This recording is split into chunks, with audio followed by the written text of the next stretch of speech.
The clown laugh. This is my first post, and it's quite a curious experience which I'd forgotten about until it happened to my daughter. This experience happened years ago when myself and brother were teens. We're both 30 years old now.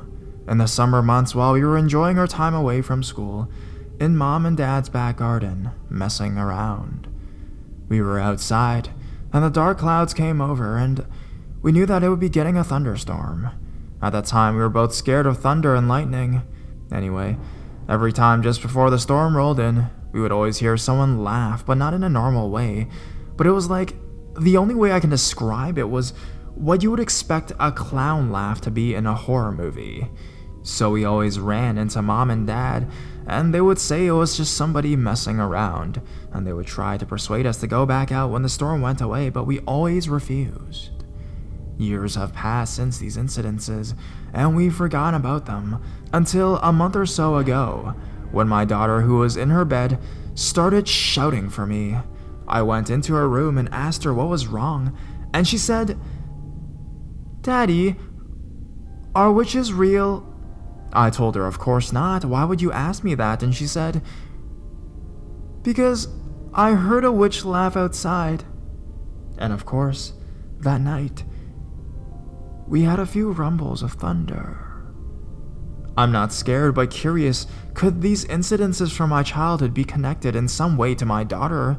If anyone could give their insight or theories to what it would be, I'd be very grateful, and I'll read all the comments. Cheers.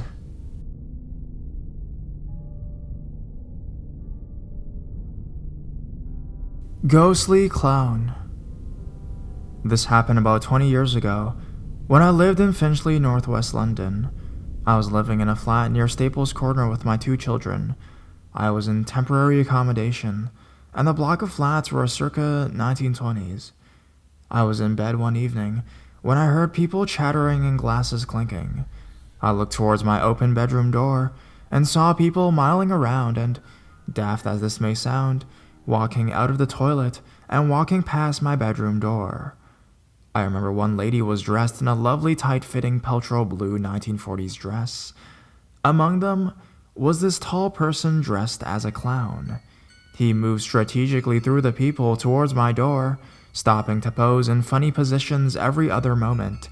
Finally, he stood at my bedroom door, stood up straight, and then just dropped a pose and just glared at me as if to say, "What are you gonna do about it?" I turned away from him, looked at my wall, shut my eyes, and then opened them again, fully expecting that I was imagining it. When I looked back at my door, he was still there. I shut and opened my eyes again, and he was there, but getting fainter, until he and the others just vanished. I wish I could say why such a thing happened, but for some reason, I wasn't scared. Probably because my children were in the room with me. I've had many other experiences over the years, but this clown person has always had me baffled.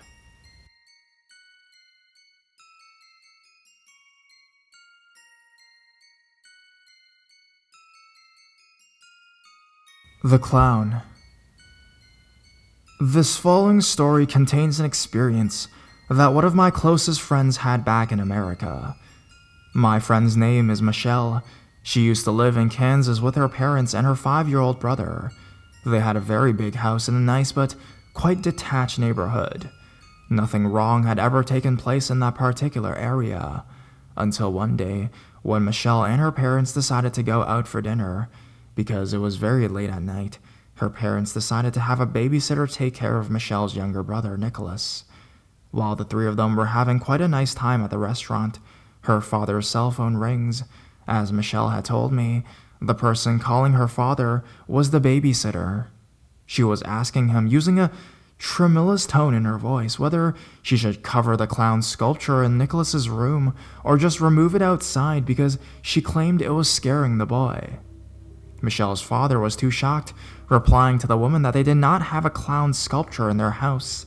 After a strong confrontation between the babysitter and the father, Michelle and her parents decided to return back home, scared and shocked by the conversation. When they came back, they found both the babysitter and Nicholas outside in the garden.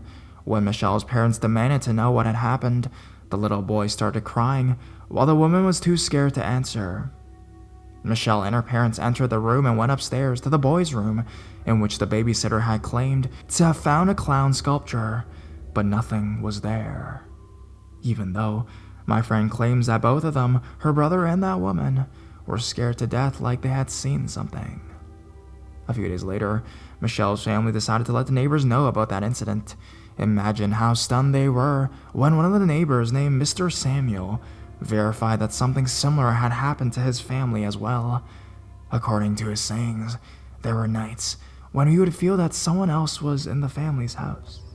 He had also mentioned a particular incident concerning his own daughter, who had claimed many times there was a stranger in her bedroom during the night. She had also claimed that the stranger looked like a scary, smiling clown.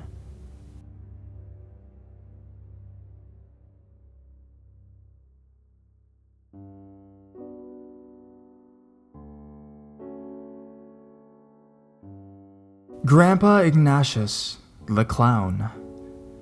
This is the story of how my favorite grandpa, my mom's dad, and how he still lets me know he's still around and loves me, even though he died some 15 years ago this year.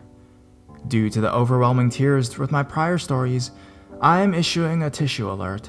I don't want a flood warning to come into effect. Okay, so here it goes. My grandpa Ignatius, or Grandpa Iggy as we called him, was different from a lot of grandpas in the world. He was a clown. Yes, a real clown. Not just a very funny grandpa, though he was that too. He was very kind. He spoiled me rotten and I was his favorite. My grandpa Iggy had a very rough start to life. He was born very, very poor to hardworking Mexican farmers. They had 15 children. 11 only lived to be adults. Iggy was number 14, and the last one who lived to make it to adulthood. The last child, another son, died soon after birth. Sadly, my great-granny died when Grandpa Iggy was 10. He grew up in a small farming community. He didn't know what TV was until he came to the USA at nearly 25 years old, and grew up with no electricity, running water, indoor toilet, or phone. In fact, no one in his town had a phone. They had to ride a horse or drive if they had a car to the next town over, which was bigger, to use a phone or get a policeman if one was needed. When he was 15, his family moved to Mexico City so his father and new stepmother could get better work, as the family went broke due to a drought for so many years. My grandpa Iggy hated school. He was dyslexic and the teachers gave him a hard time, and he would often come home and cry at night. With a lot of his older siblings working, he asked his dad if he could leave school and get a job. His dad agreed, as he knew how much Iggy struggled in school, and promised to help him get work. Soon, Grandpa Iggy was making body parts for cars. Iggy liked the job and loved working with his dad, as they were very close and shared the same birthday. Iggy got his apprenticeship at a metal machinist 4 years later, and the family was very proud. He would have stayed working there had it not been a trip to the circus on his 21st birthday. And I wouldn't be here if he didn't go either. My grandpa Iggy was taken to the circus by his parents and 2 sisters. Iggy loved the circus, especially the clowns. They made him laugh and forget about being so poor for a little while. Even though he had a good job, it wasn't long after the war and no one had much money. For days after he'd gone to the circus, Iggy was smiling. He told everyone about the clowns and how much he'd love to be one. Everyone laughed at him and told him not to be silly. My great-grandpa told him to get his head out of the clouds. He was angry Iggy wanted to leave a good job. Grandpa Iggy didn't listen to them. And next year, when the circus returned, my grandpa wanted to talk to the boss about working for them, and the boss gave him a job as a peanut and drink seller. And the man who had the elephants told him he could pay Iggy to help him feed and wash them. So Iggy packed a few of his possessions in his old car and joined the circus. He enjoyed the work, but bugged the boss to do more, and the boss said he talked to the clowns as Iggy wanted to be a clown. Soon, Iggy was training to be a clown, and he would do short appearances in the acts. Soon after, he became a fully signed-on clown and acted under the name Iggy Mash the Wonder Juggler. He could juggle 12 balls at once. He also breathed fire and did knife throwing. He was very talented, and the kids loved him. The circus became his new family, as circus people do, especially when he met his wife, my grandma Aloysia, who worked as the horse trainer for the circus and rode the horses in costume in the ring. In 2 years, they got married, and while working, they had 5 children, including my mother, the oldest of the 5, who trained with her mom by the age of 6, riding in the ring with my grandma Aloysia on the horses and her pony. They stayed in the circus until my grandma had an accident and broke her legs badly when her horse fell on her doing a trick, and they retired from the circus near its winter home in Florida. My mom and her sister and brothers went to school and did well. My grandma got a job training show jumpers and event horses, and Grandpa had 2 jobs, once as a sheet wielder and his beloved work, doing children's parties as the famous Iggy Mash, with a now outgrown Nipper the Wonder Pony and Dash the Fox Terrier as his sidekicks. Kids loved him, and he could settle any crying baby or any shy or nervous kid he'd make assistants at parties. He rarely had time off. For the rest of his life, he spent being a wielder during the day and a clown on weekends. He lived until he was 72 years old and died from cancer and heart problems, with possible diabetes problems as well, since he had diabetes since he was 12. My family was at a loss. Our patriarch was gone, our funny man who always made us feel on the top of the world. At the funeral, nearly 900 people turned up, including his nearly 100-year-old former circus boss. It was an interesting sight. Circus performers did a show. A ringmaster who was now a registered priest presided over it all. The newspaper Orbit had 4 columns dedicated to him 3 days straight, and of course I was there. I didn't hardly stop crying the whole week. We mourned him with visitors, and then the funeral and wake. I thought my heart would break, and I cried until I had no more tears. My best friend was gone, and I had no one to tell me funny stories and scary tales anymore. Iggy was so great at that. It wasn't long before I had to go back to England for work in college, my last year of study. As my final art thesis, I decided to make a painting dedicated to Grandpa Iggy. It was a split portrait of a normal-looking Grandpa Iggy looking into a mirror, the reflection showing him in his clown costume and makeup. It got an A+ and 98%. My teacher told me that the papers I wrote with it about my grandfather made her cry, and she was a hard teacher to please. I think Iggy helped. He always encouraged my creative arts. As I was busy working and at college, my heart was trying to heal. Each night I prayed to God that Iggy was safe and was well again. I cried all the time at night and talked to him like he was still there, wishing he was there to joke around like we used to. One night after prayers, I was crying and saying I wished I could go and be with him because it hurt so much.